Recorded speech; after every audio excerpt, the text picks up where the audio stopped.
Bonjour, bonjour, je vous salue tous dans le nom de notre Seigneur Jésus-Christ. Partout où vous êtes, que la paix et la grâce du Seigneur vous soient accordées. Mes bien-aimés, aujourd'hui, je veux vous parler de quelque chose de très important. Comment gagner le cœur de son mari. Vous savez, ça c'est une chose très difficile pour certains d'entre nous. Comment gagner le cœur de son mari. Si nous regardons dans la Bible, dans le livre d'Éphésiens, chapitre 5, versets 22 à 23, je lis au nom du Seigneur. Femmes, soumettez-vous à votre mari comme au Seigneur, car le mari est le chef de la femme, comme Christ est le chef de l'Église, qui est son corps et dont il est le sauveur. La Bible nous dit, premièrement, que nous devons nous soumettre à nos maris. Pour commencer, ça c'est une base. Pour gagner le cœur de ton mari, nous devons nous soumettre à nos maris. Vous savez, mes bien-aimés, au commencement, Dieu créa les ciels et la terre. Dieu a créé le monde et il a créé l'homme en premier. L'homme a toujours été au-dessus de la femme. C'est dans l'homme que Dieu créa la femme. Donc nous n'avons pas été au-dessus ni le premier. Nous sommes toujours après l'homme. Ce qui signifie que nous devons obéir à nos maris. Mais bien aimés, nous sommes du ministère des femmes de feu. Nous sommes là, comme j'avais dit, nous sommes là pour sauver tous les couples qui sont en danger. Et si nous parlons des couples en danger, c'est très important car il y a beaucoup de nos couples qui sont vraiment en danger. Et qu'est-ce que cela veut dire, des couples qui sont en danger? Je vais donner quelques exemples de couples qui sont en danger. Les couples qui sont en danger, ce sont des couples qui sont prêts à divorcer. Ce sont des couples qui sont tourmentés par les attaques des sorciers. Ce sont des couples tourmentés par des mauvais rêves de femmes et de maris de nuit. Ce sont des couples qui sont en conflit à tout moment. Il y a des couples qui sont en conflit à tout moment que même on ne peut même pas comprendre ce qui se passe. Des couples qui sont en danger, ce sont des couples qui sont attaqués par des maladies compliquées ou incurables.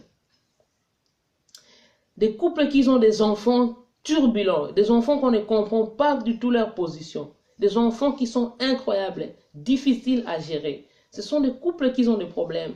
Car lorsque nous avons des enfants qui sont si turbulents, qui sont si difficiles, il n'y aura pas du tout la paix dans la maison. Ce sont des couples qui vivent dans les échecs répétés. Il n'y a rien qui ne marche, il n'y a rien qui ne va. Ça, ce sont ces genres de couples-là que normalement, nous, étant le ministère des femmes de feu, nous voulons aider ces genres de couples. Et comment allons-nous aider ces genres de couples? Nous n'avons pas 2-3 miracles à faire. Nous ne pouvons qu'aider ces genres de couples par des enseignements et par la prière profonde. Et s'il faut, ces couples-là doivent passer dans la délivrance. Ils doivent être délivrés car ce sont des choses spirituelles qui parfois ces couples sont liés dans ces choses-là.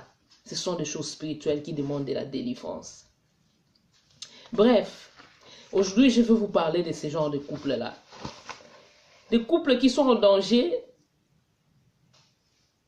Je parlerai de comment une femme peut gagner le cœur de son mari. J'ai dit, la clé de toutes les choses, c'est la soumission. C'est la soumission. Pourquoi? Parce que, mes bien-aimés, si nous regardons dans la Bible, dans le livre de 1 Pierre 3,6, nous allons constater que Sarah, la femme d'Abraham, elle appelait son mari Seigneur. Seigneur. Elle avait une autre manière d'appeler son mari, car elle savait que lorsque je l'appelais ainsi, son cœur, j'adoucissais son cœur. Il y avait un respect là. Elle appelait pas Abraham, Abraham. Elle appelait Seigneur, mon Seigneur. Ça, c'était aussi un signe de soumission envers son mari. Beaucoup de femmes souffrent profondément dans leur couple, mes bien-aimés. Bien qu'elles ont tout, elles possèdent de belles voitures, elles possèdent tout. Mais leur mari ne leur accorde pas l'amour sincère. Elles sont en manque de cet amour-là. L'amour vrai, l'amour sincère, ça leur manque. D'autres sont privées de biens et d'amour même. Le vrai problème, c'est qu'elles cherchent régulièrement comment gagner le cœur de leur mari, mais elles ne savent pas par où commencer. Elles ne savent pas par où commencer. Vous savez, on arrive parfois dans les niveaux où on ne sait pas par où commencer. Mais Dieu nous dit qu'il est toujours là avec nous. Et la seule chose, c'est soumettre à son mari. Parce que vous savez, là, lorsqu'on est soumise, on obtient parfois ce qu'on veut. Même dans nos travails, lorsque nous travaillons et notre chef, il voit que nous sommes soumis, lorsqu'il nous demande quelque chose, on écoute, on exécute. Vous savez que vous serez beaucoup plus apprécié par votre chef parce qu'il sait que vous, au moins, vous écoutez ce qu'on vous demande de faire. Vous êtes toujours là à la soumission. Ça, c'est le devoir d'une femme, c'est soumettre à son mari. Lorsque le mari demande quelque chose, lorsque le mari fait ceci, nous devons nous soumettre. Ça, c'est une des choses. Prenez l'exemple de Sarah. Elle appelait son mari Seigneur. C'était une signe de soumission. Comment tu appelles ton mari, mon bien-aimé? Comment tu traites ton mari pour qu'il peut te donner cet amour-là que tu recherches? Comment faire pour gagner son cœur? Comment faire? Mon mari a un cœur dur, mon mari ceci, mon mari cela. Mais quels sont les efforts que toi, étant une femme, tu fournis afin de pouvoir gagner son cœur? Si nous regardons ces femmes dans la Bible, mis à part Sarah, nous allons voir qu'il y a encore Esther. Esther qui avait gagné le cœur du roi Assuérus. Comment est-ce qu'Esther avait gagné le cœur du roi? Il était dur, vous savez, les rois sont durs, ce sont des gens qui ont des principes. Mais cette femme-là a vaincu son cœur par des prières. Elle avait compris comment pourrais-je faire lorsque je suis face à une telle situation, lorsque je suis face à une telle personne qui est tellement dure, qui est comme ci, qui est comme cela. Tu ne dois pas te battre contre la chair. L'apôtre Paul a dit qu'on se battrait contre les principautés. On va se battre. C'est un combat qui devient spirituel. Lorsqu'on se retrouve face à des personnes qui sont dures, il n'y a qu'une façon pour le combattre. Nous devons aller par la prière, par des jeûnes, par des prières pour combattre.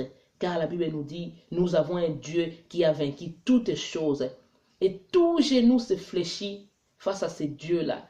Même ton mari qui a un cœur dur, il va se fléchir.